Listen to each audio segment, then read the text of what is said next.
कौन वाला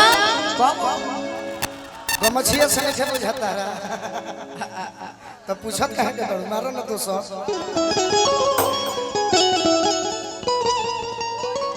अब की आ दादा अब की तो हिल गइल बा यूपी में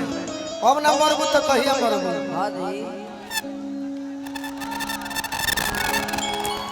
वाह भाई खिलाड़ी हो गया कि जैसन राज चलवलस सपाऊ परिवेश ना होई जय हो कि जैसन राज चलवलस सपाऊ परिवेश ना होई ताके हो कितनो होई मगर अखिलेश ना होई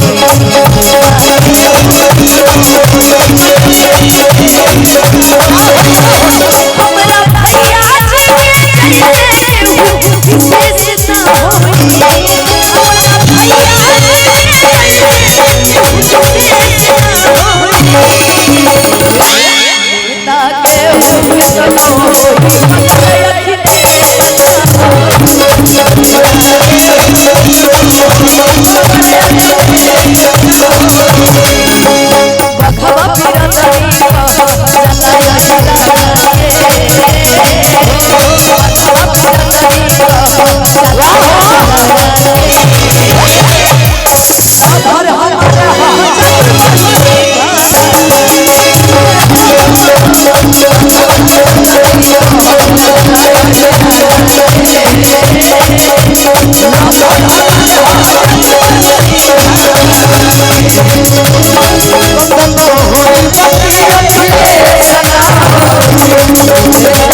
भैया जी का बाटे हमर आन बान शान हो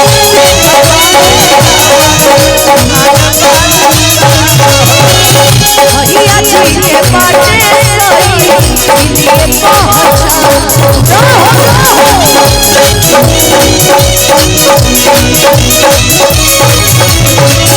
भैया जी का बाटे आन बान भैया जी के बाटे सही लिए पहचान कि हमारा भैया जैसन केहू हर कब विशेष ना होई कि हमारा भैया जैसन केहू हर कब विशेष ना होई आप लोग उनको ध्यान में रखते हुए वो हमें सुरक्षा के लिए है तो हम चाहेंगे आप जहाँ भी खड़े वहीं से झूमना है ज्यादा कि नेता के हो कतनो हो बकरी अखिलेश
अरे होवे दुलरुआ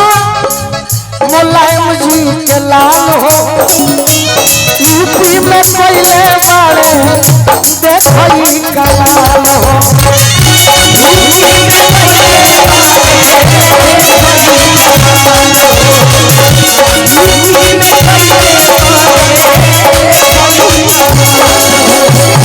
भैया चंद्रेश यादव जी सपा से बानी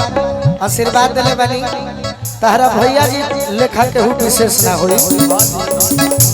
कि हमारा भैया जैसन केहू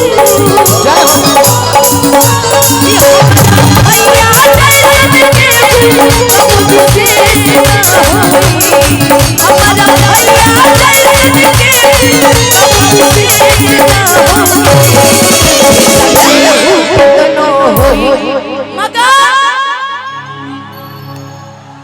कि नेता के हो कतनो होई मगर अखिलेश